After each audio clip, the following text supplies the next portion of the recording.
Good afternoon, students of class 12. This will be my third video for the class. In my previous videos, I had done a poem. Then in the second video, I had attempted a short story. Today, in this third video, we will start our third book, that is The Tempest. In class 11, as per our syllabus, we had completed up to Act 3, Scene 3. Now, in class 12, your syllabus starts with Act 4. So I go. In Act 4, Scene 1, it's a very lengthy scene. And being lengthy, it has a lot of significance and importance. In today's video, I will try to do the summary of this particular scene. It's a very long scene, so I will just do the summary and the critical analysis of the scene so that you all get an idea, and after listening to the video, you will have a summary wise explanation of the fourth scene. So we see that in this particular scene, Act 4, Scene 1, it starts on a positive note with Prospero explaining to Ferdinand about the circumstances that led to his punishment. Now we see that Prospero, through his power of magic and his books, had on purpose tried to torture Ferdinand, punish Ferdinand. After getting Ferdinand to fall in love with his daughter Miranda, he now explains to Ferdinand about the circumstances that compelled him to punish Ferdinand. He offers Miranda's hand as a reward. Now, for all the punishment that Ferdinand has gone through, today Prospero, as a reward, is offering his daughter Miranda to Ferdinand as his wife. So, hand as reward for sincerity and sense of responsibility shown by, and this reward is because of Ferdinand's sense of responsibility, perseverance, dedication.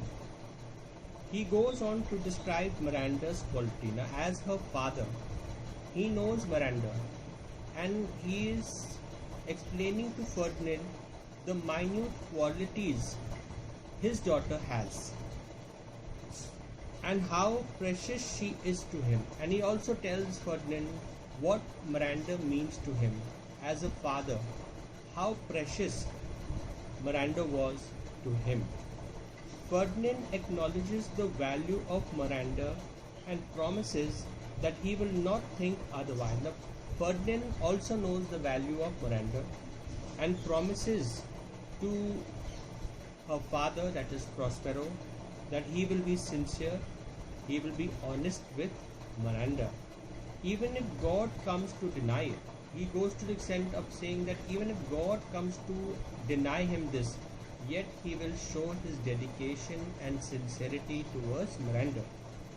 Prospero also warns Ferdinand that he should not try to take advantage of Miranda's innocence. Now, Miranda has never seen a man in her life. Her father, Caliban, and now Ferdinand were the only men she has seen. And Prospero warns Ferdinand that he should not take undue advantage of Miranda's innocence. Because of her not seeing another human being, he should not be mean with her, he should be true to her. Ferdinand promises to take extreme heed of the warning as he seeks for peace. The Ferdinand assures Prospero, her father, that he will be honest and he will keep his word and be sincere with Miranda. Then, at this time, Ariel appears. Now, we all know that Ariel is the most dedicated spirit of Prospero. Ariel was sent on a mission Ariel now returns to report back to Prospero. At this time, Ariel appears and Prospero orders him to bring all the spirit of the island so that he can entertain the couple. So Ariel, when he comes, Prospero gives him an assignment that to go around the island and to get in contact with all the powerful spirits so that they can be brought here, and as a form of entertainment they can put up some type of a performance. So Ariel takes off to do this small work for him.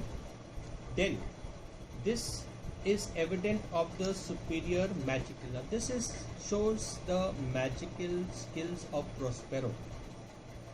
The first spirit that comes after being ordered to is Iris, and Iris is the goddess of the rainbow.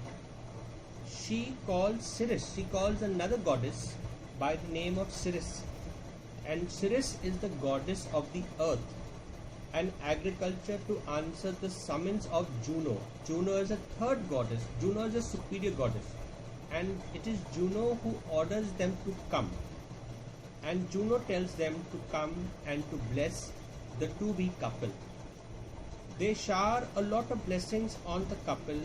Afterwards, the spirit dance to a wonderful. Now, when they come with their troupe.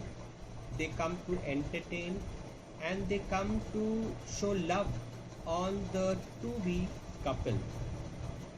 While this is happening, while this is going on, suddenly Prospero mood changes and he recollects and he remembers Caliban, that same Caliban who plotted to kill him. Thinking about this plot, his entire mood changes. Ferdinand is surprised, and Miranda says that she has never seen her father so distressed. Now, seeing the condition of Prospero, he goes into a trance. He gets angry, thinking of the audacity of Caliban to kill him. And looking at this, Miranda tells Ferdinand that she has never seen her father in such a condition, in such rage. Anyway, they leave him to his mercy so that he can control, he can think about this anger. He learns about the whereabouts of the three conspirators and decides to teach them a lesson. Now he comes to know where Caliban and the other two conspirators are. In his mind, he decides to teach all three of them a lesson. Prospero is pleased, but he asks Ariel to bring the glittering clothes from the cell and hang them out to bait the trio. Now Prospero is a master in planning. So he plans to deceive these three conspirators. He tells Ariel to go out and bring his most shiny clothes and to hang these clothes, these garbs, these robes on bushes, so that these three conspirators, on seeing these clothes, can be baited. He talks about how he can nurture, cannot improve one's character. Caliban is a born devil. Caliban is a devil. So Caliban is a born devil, can never become a civilized, and he knows it, that Caliban can never be tamed. He is a devil, he will remain a devil, and he will show that he has nothing else but to prove and to do wrong. At this time, the three villains come to do their evil deed. Now the three of them come with the intention to eliminate and to do harm to Prospero.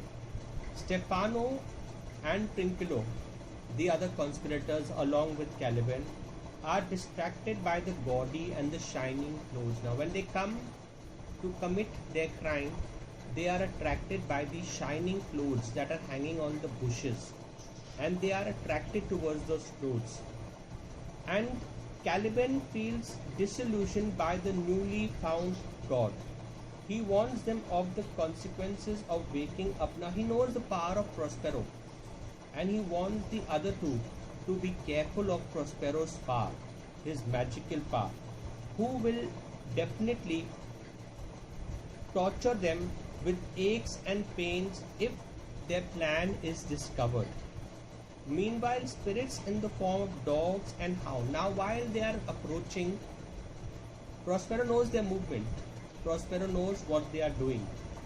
And to teach them a lesson as he had so planned, he, through his power of magic, gets some dogs and hounds to start chasing these three conspirators. On seeing the dogs and these hounds chasing them, all three of them begin to run. They run, and they run. Then they run roaring with fear. Prospero tells Ariel to continue torturing. Now this is not enough. Prospero then orders Ariel to go after them, see where they go, and to keep up the torture. All three of them are to be thoroughly tortured for what they have planned to do to Prospero. So Ariel goes after them, looks from above, sees their movements. They have some more work to do, and after that Prospero promises Ariel, when he tells Ariel that you do this one last favor for me, and once you help me get back my revenge, taking my revenge on these three conspirators, I will give you your freedom. Ariel is desperate to be freed.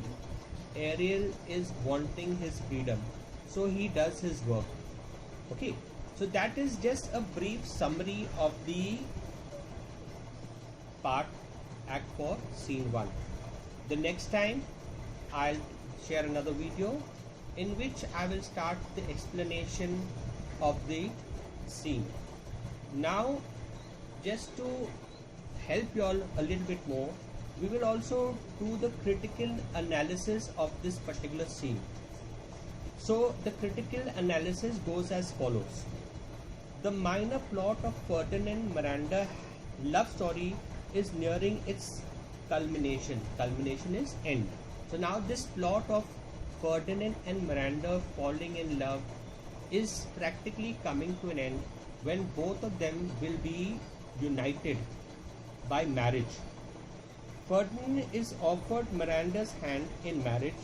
A very entertaining parade is performed to entertain the couple. As we were told, all the spirits are called out and they put up a dance, a masquerade to entertain the to-be married couple. But it also adds entertainment value for the drama also. The scene is famous for Prospero's comments on the transition of the world, that is the changing patterns of the world, where the palaces and all other things we consider valuable perish someday or the other. Shakespeare wants to show us that our life is like a dream surrounded by sleep.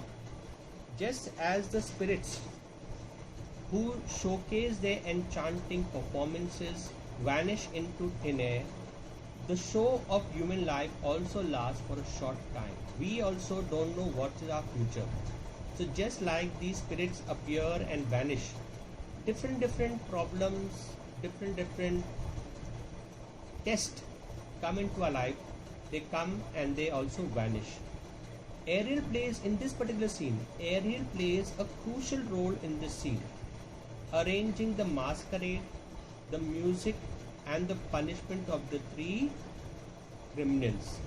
Also, the scene marks the end of another subplot, that is the story of Caliban and his newfound friend. After this, Caliban and his two partners are punished. That culminates with the end of Caliban. This scene has a share of humor with Ariel's description of the panics of the three comedians. Prospero seems like an overprotective father in this scene also, but his comments have to be taken as an advice to all unmarried couples. So it's whatever he is advising Ferdinand, it is taken for granted that all parents would like to advise their to-be married children to follow further in life. So my dear children, with this video I shared the summary and the critical analysis of Act 4 Scene 1. The next time we will start with Act 4 Scene 1 explanation. So I'll end this video wishing you all the best. Stay home, stay safe, my dear children.